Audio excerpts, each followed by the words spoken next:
The Big Ten has a big week one, highlighted by the win for Ohio State over Texas. What does that mean in the battle for conference supremacy with the SEC? We look ahead to week two and talk all things on the Big Ten Squad. You're talking ball with the Big Ten Squad, sponsored by Game Time. From USC to Ohio State, from Michigan to Oregon, from Nebraska to Washington, it's the local experts of the Locked On Podcast Network bringing you scoops, breakdowns, and the most comprehensive preview of the upcoming Big Ten weekend. No hurt feelings and thin skin allowed. Squad up, you're part of the Big Ten Squad. Happy Thursday, everybody. Welcome to this week's Locked On Big Ten Squad. I'm Spencer McLaughlin, your host, neutral arbiter of all things college football, of course. Zach Sako, Locked On Nittany Lions. Ryan Herrings, Locked On Badgers. Jacob Goins, Locked On Hoosiers. Hey, they beat Old Dominion. Nice job. Jay Stevens, Locked On Buckeyes with the win of the week in college football. Mark Colkin, Locked On USC. Roman Tomashoff of Locked On Huskies. Trent Condon, Locked On Hawkeyes. Let's hop right into it, guys. Jay, we got to start with you. Ohio State beats Texas. Nobody was okay. Goins gets credit. Goins full credit. Goins thought Ohio State would win. The rest of us were on Texas, including you, by the way. So the magical formula for Ohio State to win a big game is just have Jay Stevens pick against the Buckeyes. It's got to be a tradition at this point, right? I think so. I think we have to keep this thing rolling. Even if Oregon and Ohio State play in the playoff or a Big Ten championship, I still might pick against them because the last time I did that, Spencer, we all know what happened. Was it 34-0? Was that the lead at one point? I hate this squad more than life itself. Jay, you're sometimes. absolutely right. Yes, it was. Wow, yeah, Roman, were you playing in that game? No, sorry, you're at the Sun Bowl. Yeah, all right. Go ahead, Jay. I will say one prediction I had for that game was kind of what actually happened that I didn't think Hartline and Sayin will be able to get into a rhythm. But it wasn't Sayin's fault. Sayin, while his numbers weren't sexy, he did what he needed to do. He took care of the ball. He had command of the offense. If there weren't the drops that they had, he would have had a pretty good stat line for a guy starting his first game up against a really good defense. The offense was really poor. It was the second lowest total yardage for a Ryan Day offense since the loss to Missouri in the Cotton Bowl in 2023, and that's a whole different scenario. But hats off to Ryan Day. Matt Patricia was a wizard in that game. He confused not only Arch Manning, but Sarkisian all day long. Well, at least one Belichick tree coach was able to be competent on week one of college football. Zach Sako, Locked On Nittany Lions. No problems against Nevada, I take it, for a team that some have said should be the favorites in the Big Ten this year. Yeah, no problems at all. Penn State allowed its first and only touchdown when the reserves, the third, fourth string defense was in under 30 seconds left to go in the game. So backdoor cover by Nevada, but the passing game looked so much better. It was nice getting wide receivers involved, not just a little bit, but a lot. They had Kyron Hudson go for 6 catches, 89 yards, and a touchdown. Trevor Pena had 7 catches, 74 yards. I get it, it's against Nevada, but it's just the look and feel of the passing game at this point in time, regardless of opponent, that there is an initiative to get the wide receivers involved. So I like where the passing game is heading at this point. By the way, Trent, wide receivers are players on the outside of an offense that catch passes from the quarterback pretty consistently. I just wanted to make sure we're all on the same page there. A guy knows a thing or two about receivers. Mark Colkin, Locked On USC. They got involved on Saturday, did they not, Mark? Yeah, they did what they were supposed to. Look, it's hard to get excited about beating a team called Missouri State, but when you put up 73 points, you can, I guess, smile, say they did their job. We'll see what happens this week. I hate these types of out-of-conference games. I give props to Ohio State, Texas playing that type of game. I give props to Alabama and Florida State playing that game, Clemson, LSU. I love that type of stuff. I get no joy other than, hey, USC won playing Missouri State. That's all I got to say about that. Yeah, Herrings, would you rather talk about your Badgers or how Wisconsin is 1-0 in a conference that picked up a marquee win over Texas and didn't have some of the struggles that the SEC had in some certain spots? Let's talk Badgers, baby. Let's go. Okay. That's a decision. I didn't force him into it, guys. I didn't force him. Why would you want to do that? You did give him the option. You gave him the choice. You're right. Reasons. Unlike Mark, I am going to get excited. Listen, I'll say this. The Badgers, if you look at it, among teams that played actual FBS opponents, sorry, Indiana, among teams that played actual FBS opponents. Old Dominion is an FBS opponent by definition. Montana. We'll say. Montana. It was Montana State. They're the better one. Wisconsin is actually first in the country in yards allowed. They allowed 117 yards. They shut Miami of Ohio out. It was a fun game. It was good. I mean, you don't take a lot out of it other than the defense looked improved. I will say this. There was that one point in the game. It was 3-0, a lot of punts. Nobody was scoring. And my buddy leaned over after an interception and said, I think we're Iowa now. And I'm like, You wish. You wish. let's Iowa our way to 7-8 wins. Let's go. For the guy down there that thought the Badgers would win one game this year in the Big Ten. Yep, still do. Nah, that's crazy. This defense looks good. They shut them out.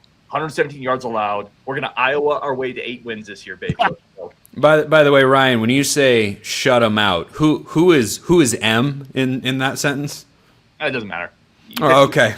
Pitch the shutout, you pitch the shutout. Yeah. I think it was Western Michigan. Miami of Ohio. We played Western Michigan last year, and they gave us more trouble, actually. Right. So yeah, that's right. That wasn't great either. Roman, week 1 report for the Huskies. Do you think that in their present form they would go toe-to-toe with a team in the middle of the SEC? In the middle of the SEC, yeah, absolutely. Where I Washington 38-21. I had a lot of texts, including from you, Spencer, saying, what happened? I'm just looking at the scoreboard. Washington posted over 500 yards of offense. I've seen a lot of people complain about the rushing defense. Outside of the first quarter, Washington gave up 14 yards on the ground in this game. Colorado State scored on an illegal formation that was not called, and apparently Brian Walter said the refs leaned over to him after that and just said sorry. So, you can take that for what it is. But no, Washington looked really solid. Jonah Coleman, Doak Walker, National Running Back of the Week for 177 yards, 2 touchdowns. He looked absolutely tremendous. That trio of him, Damon Williams, and Denzel Boston is going to be one of the best in the country, maybe the best in the Big Ten. Just that trio. I'm so excited about what they bring to the table, and they really are going to carry Washington to an extra win this season at some point. Goins, we know that Kurt Cignetti certainly doesn't want the SEC smoke. He just wants an SEC scheduling philosophy. But has he adopted that philosophy that the SEC just, doesn't actually do? But that's a different conversation, perhaps. Is that because he knows in the back, in his heart of hearts, that Old Dominion is capable of coming out and running this revolutionary play? I believe it's called the read option. Yeah. Yeah, that's it. That was literally all it was. They had a 75-yard touchdown run with the quarterback and a 78-yard touchdown run with the quarterback, and that was it. That's the only thing that Old Dominion did. But yeah, Kurt Cignetti needs to figure out how to stop that before he can talk trash about the SEC. Look, Old Dominion's not bad, but they're not good either. And if you take away 2 massive runs and you look at the game as a whole, Indiana dominated it. They just got stopped inside the 5 twice on offense. Fernando Mendoza was fine. He was average. Receivers didn't get involved, but Indiana ran the rock like crazy. So I'm not worried. Don't worry. We ramp up the competition this week. The Owls of Kennesaw State come to town. We're going to be fine. It's okay. Indiana is still a good football team. Yeah, that's another tough one there. Kennesaw State. Woo! Woo! I mean, do you think they would beat the Monarchs of Old Dominion? I mean, who? By the way, the Monarchs, no relation to Monarch Money, one of our sponsors here at the Locked On Network. But Trent, Cy-Hawk game this week. We'll talk about that matchup later on today's show. But week 1 of the Mark Gronowski era was what, in your view? Hideous. It was absolutely deplorable. It was awful. And after 6 years of this ineptitude, no, it was finally fixed. If Carson Beck was not the quarterback of Miami right now, it would be Mark Gronowski. In fact, Mark Gronowski was wanted by Miami. Iowa outbid them. And here we are with 44 yards of passing, the same garbage once again. It is absolute crap. And for the 5th year in a row, Iowa has been sold a bill of goods of awfulness at the quarterback position. The good news, Hawkeyes still find ways to win. Sorry, gang.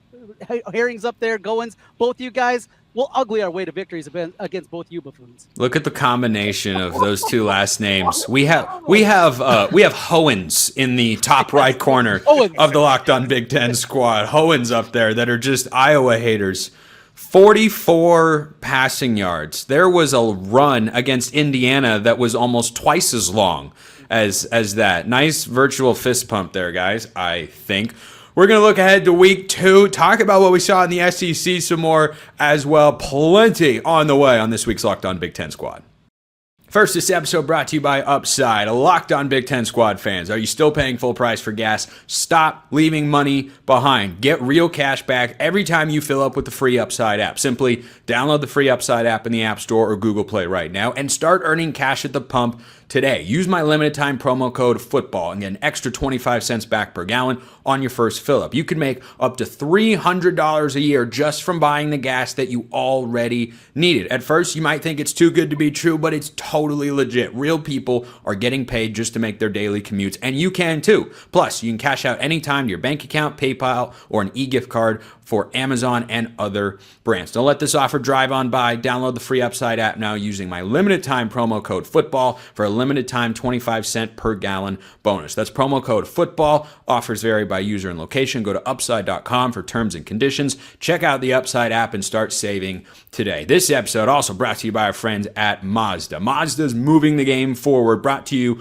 by those who believe it's not just about playing the game, it's about redefining it, because these moments do more than win. They push what's possible. They remind us to go that extra yard, shift into that extra gear, and keep moving the game forward. I am begrudgingly going to shout out Ohio State quarterback Julian Sayin in this spot, because he didn't have the best numbers, but he got a huge win in his first career start, didn't make a mistake, had a big touchdown pass, and sometimes to move your team forward, that's all you have to do. Julian Sayin did that. He could be prone to have even bigger games going forward this season. When you follow what moves you, the unexpected is only the beginning. And just like there's more to every highlight, there's more to a Mazda vehicle. Mazda, move and be moved.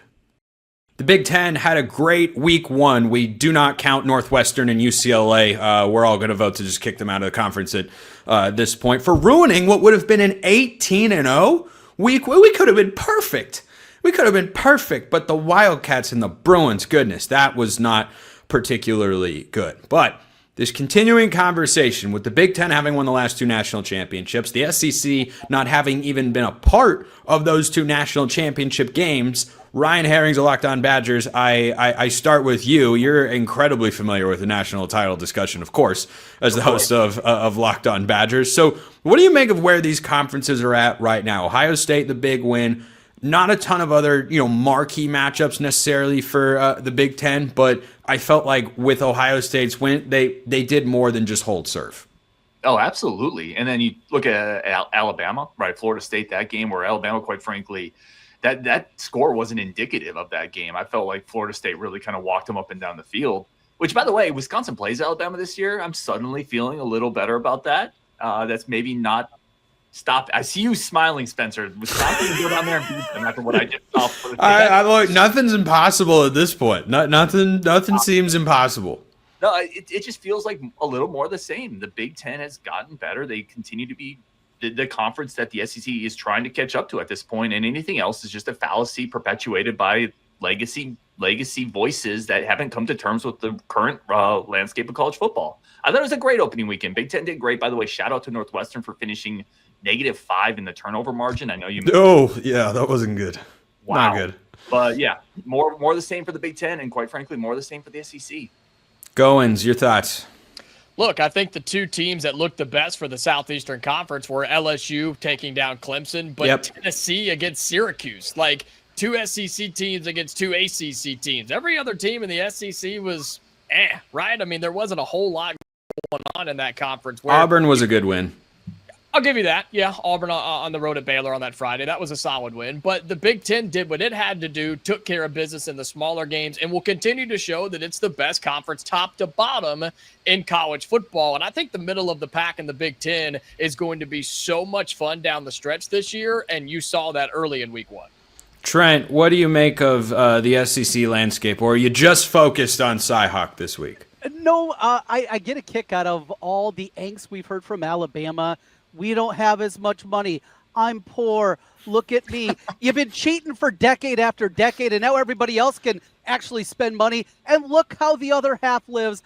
Those elephant tears I'm absolutely loving from Alabama. I thought it was crocodile tears. No, they're elephant.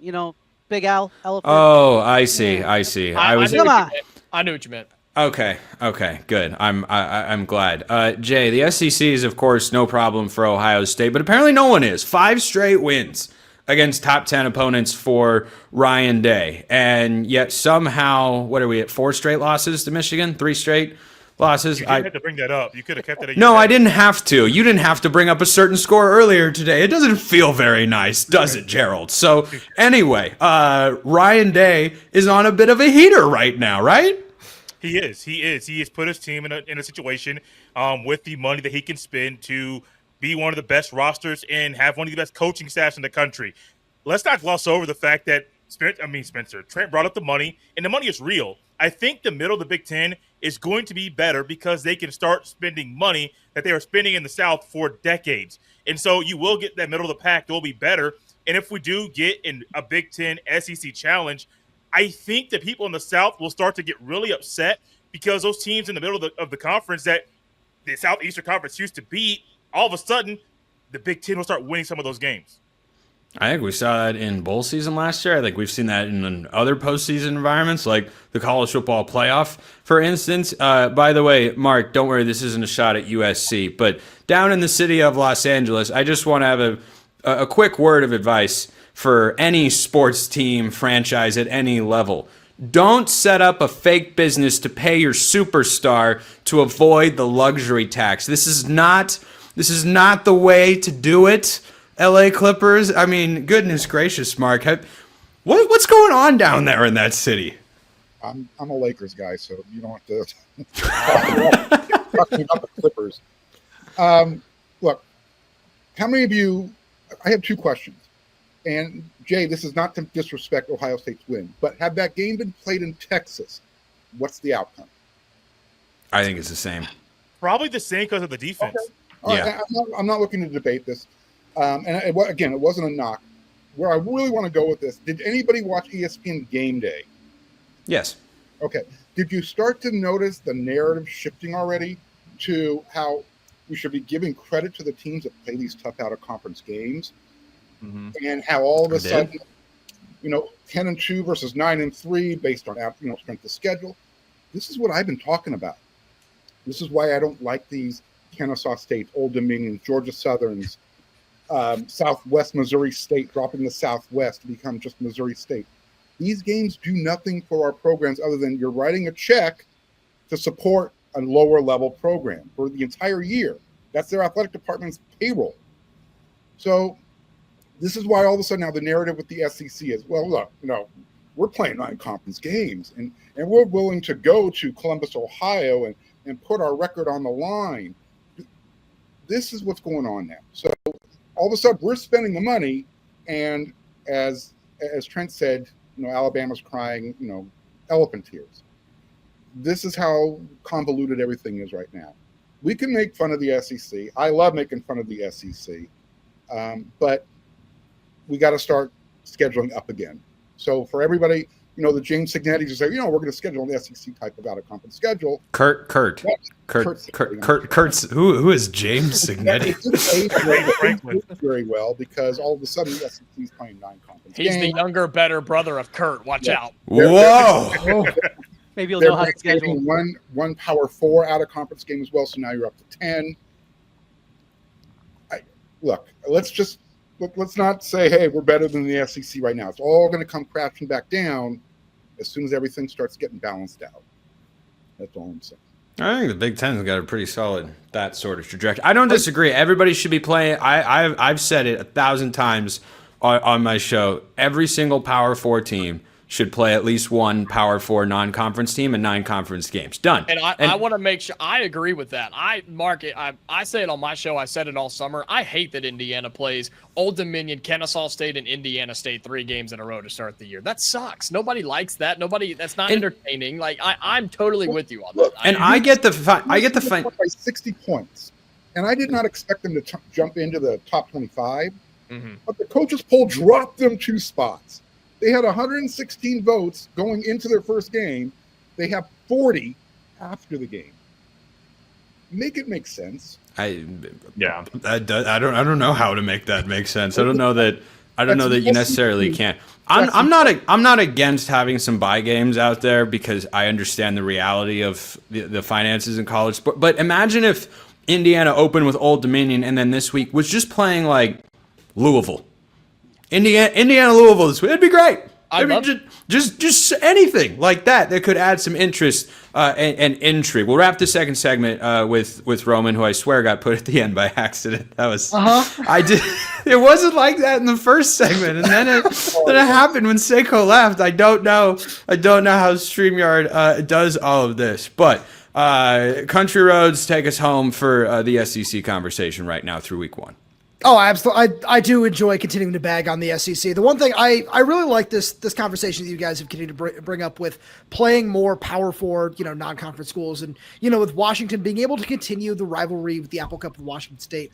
I love that, and I'm somewhat torn because like you guys can RIP Pac-12 always and forever.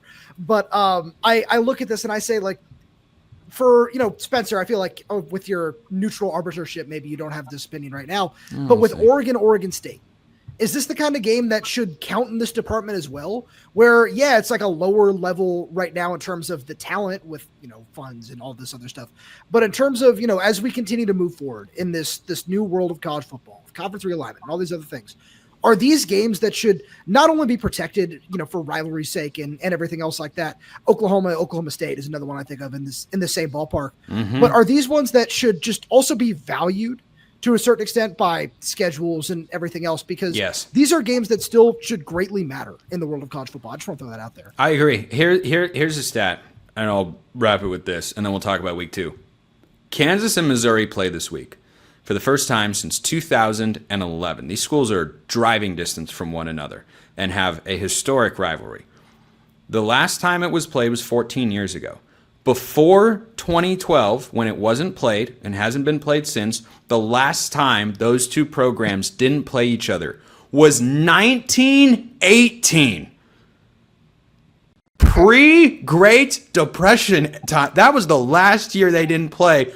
I don't want to see those sorts of games go away. So, Roman, I am with you there. We're going to look ahead to week 2, bounce around, get everybody's thoughts on the matchup, how the Big Ten can continue a strong start to the season. That's coming up next on the Locked On Big Ten Squad. First, this episode brought to you by DoorDash. It's almost the weekend. Time to look back and crown this week's MVP on Who Delivered, powered by DoorDash. Just like you can win every Saturday with DoorDash Streaks, saving more every time you order, these players delivered when it mattered most. Let's break it down. You know what? Just for my guy Roman, I'll start with Jonah Coleman. Was running like a man possessed. In a game that was more uncomfortable than Husky fans would have liked, Jonah Coleman started to take that game over in a big way. Damon Williams made some plays too, but man, Jonah Coleman was running like something was trying to get out of him on that particular day. And you know what? Let's shout out the Wisconsin defense while we're at it. Yeah, they were playing Miami of Ohio, but what should you do against the Red Hawks? You should pitch a shutout. And Miami of Ohio was on the butt end of that because Wisconsin's defense showed up big time. So just like those teams showed up with key players, DoorDash delivers your Saturdays. With DoorDash Streaks, you save every Saturday you order. Stack it up all season, and you could save up to $250, including $100 in DoorDash credits. Order this Saturday. Keep the streak alive. Fuel your game day only with DoorDash. Terms apply. Promo period through November 18th. Check out DoorDash today. Week 2 will be upon us shortly, perhaps by the time you're listening to or watching this show. Ryan Herrings, Locked On Badgers, let's start with you. How does that vaunted Wisconsin defense, number 1 in the country, as you pointed out, Wisconsin is number 1, at least through 1 week. How do they follow that up this week, and who do they follow it up with? Well, they play Middle Tennessee State, so I think that's how they followed up this week. Who just dropped the game to Austin Peay at 34-14, the first win over. They lost to the Governors? For the first time the Governors had beaten a D1 program since 1987. Banger of a game. Wow. Shout out the UAC. I think how the Badgers continue that momentum is they scheduled wisely. The momentum's going to continue. I will say really quick, because the Locked On Purdue's not here, our guy's not here. Ryan Brown leads the Big Ten in passing yardage with 310. And for a Purdue team that's been super down, they play, they play somebody terrible this week. Southern Illinois. Thank you. They're going to be 2-0 with Ryan Brown, who, by the way, really quick, I'll end on this. He's one of my zombie Badgers. So players that I interview that I think are going to come to the Badgers but don't eventually make it go onto my zombie Badgers roster. So he's been on the Locked On Badgers show. Ryan Brown, shout out to zombie Badgers. So it's great to see him succeed. Boiler up. That program needs some happiness. So they're probably going to go 2-0 behind zombie Badger Ryan Brown. Listen to that praise for Purdue. How about it, Goins, huh? It's bad enough that we hired a Purdue guy. Now we got to talk about it. It's not even here. We got to speak success into existence for those. Romance going on there, Ryan. I heard something in your voice. You okay? I feel it for him. It's the first name bond. Guys named Ryan. They stick together. They do. Roman, Washington this week. Give us a 60-second outlook. Yeah, the vaunted UC Davis Aggies are coming to town. Don't sleep. Don't sleep. Top 10 in the FCS, number 7 right now, right? But I'm really interested in this matchup. I think their quarterback, Caden Pinnock, is really, really talented.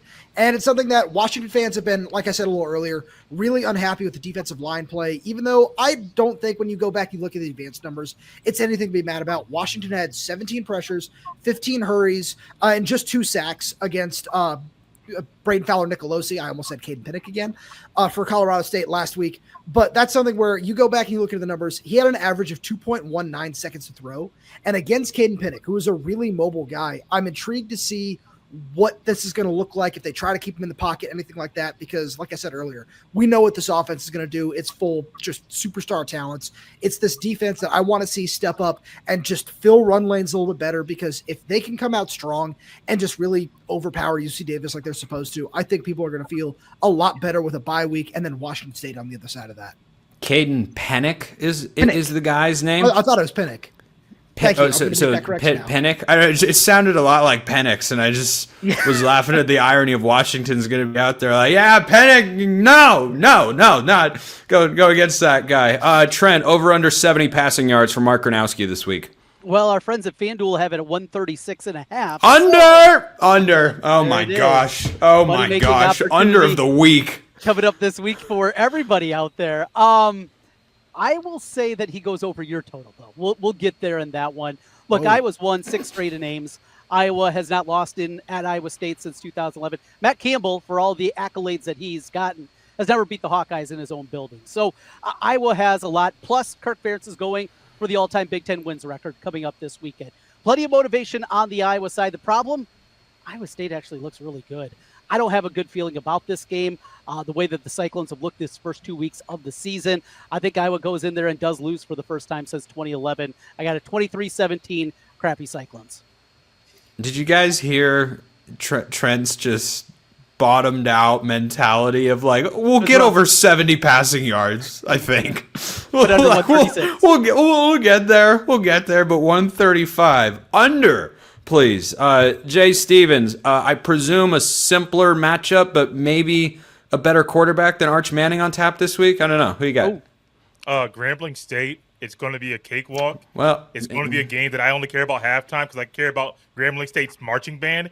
They're not going to be much of a test, but Ohio State is going to have to be more explosive on offense. That's one thing Ryan Day is preaching this week for the team to grow. Offensively, it's still weird that Sand played as well as he did. In the offense, only at 200 yards of offense. It's still wild to say that they won that game against Texas when the offense really couldn't do anything. I just think that they could just kind of roll in there and score 50 points as they should, but they got to get the ground game going too. I am a critical grader, and so even if they blow them out, I'm trying to make sure they hit some stat marks in this game to see the necessary growth from last week to this week.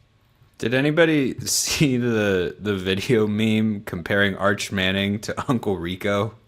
Yeah. Napoleon Dynamite. Just the sidearm flick. It was so good. Anyway, Mark, the return again of Clay Helton to Los Angeles. I mean, should he get a round of applause? Should he get booed? Like, what are you feeling here about your old head coach? Well, that's actually been a topic of conversation going on the message boards. How should Clay Helton be treated when he shows up? I think that the right thing to do is just, give him a little polite golf clap. I think what would be hysterical is if it was just dead silence. and all of a sudden you see a tumbleweed come out of the tunnel right before. But this is one of those games where I don't know if USC is going to improve on their scoring average in this game. I do think they'll drop half a C note on Clay and send him on his way with a paycheck. Look, Jaden Mayava, in fact, USC's entire first-string offense, they played the first half last week. That was it. He was 15 for 18, 295 yards to Purdue's 310, and it took a whole game to get there. But I'm sorry, Ryan Brown. I apologize. It's true. It's facts. USC just needs to continue to build on beating teams they're supposed to beat. And then next week it'll be the battle of Jaden Mayava versus Ryan Brown in West Lafayette. Yeah, hey, Nick Garvin's been adamant that Purdue is pulling the upset of USC next week. You better be prepared. Goins, you said earlier that Fernando Mendoza was average in his first start, which is just shocking to me as somebody who all offseason said he's fine. You can win games with him, but he's just kind of an average guy. So I was stunned, shock and awe in my office when I saw that all unfold. I imagine that's where the progress begins for Indiana. Yeah, I mean, other than, like I said earlier, giving up the 2 big running plays to the quarterback last week on a read option, which Dexter Williams for Kennesaw State can run it around a little bit. And just to let people know, the Owls almost walked in here with a P4 win. They almost beat Wake Forest last week. And not that Wake Forest is any good, but a missed PAT and a missed field goal kept Kennesaw State out of the win column. So not that they're good, but they're not bad. But yes, the development of Fernando Mendoza, the timing with the receivers, and getting the offensive line exactly where they need to be, that's what I expect Indiana to do a ton on Saturday. You ran the ball in game 1, time to throw the ball in game 2. Can anyone tell me Kennesaw State's mascot and name at least one other school that shares that mascot name? Owls, Temple. I mean, the Owls. Oh, Trent got it first. Trent was on top of it. He knew where I was going with that. We can't pass, but we can do trivia. Yeah. I was going to say, didn't Spencer say Owls like 2 minutes ago also? I actually said it, but that's okay. Oh, you said it. Yeah, I said Owls. Yeah, Same go on. guy, Is there? There's a third. Oh, there is a third owl. I can name a third owl. Does anybody else have it? Or Atlanta. It's FIU. Oh, there's a fourth. I didn't think about FAU. Who's the fourth? Rice. Oh yeah. Rice in the American Conference are also the Owls. Yeah, funny that trivia comes up on this show because Locked On Ducks people know I'm a big trivia guy, and apparently they are as well. So I love ending with trivia to end today. That's like the best way ever to end today's show. I should start making that a weekly thing where I give you guys a Big Ten trivia segment. Ryan Herring's Locked On Badgers, Roman Tomashoff, Locked On Huskies, Trent Condon, Locked On Not Passing Hawkeyes. Or I should say, still not passing Hawkeyes. Jay Stevens, Locked On Buckeyes. Mark Colkin, Locked On USC. Jacob Goins, Locked On Hoosiers. I'm Spencer McLaughlin from a Locked On all over the place. Appreciate everyone listening. I will see you next time. And until then, hope you all have a wonderful rest of your day. I didn't screw it up.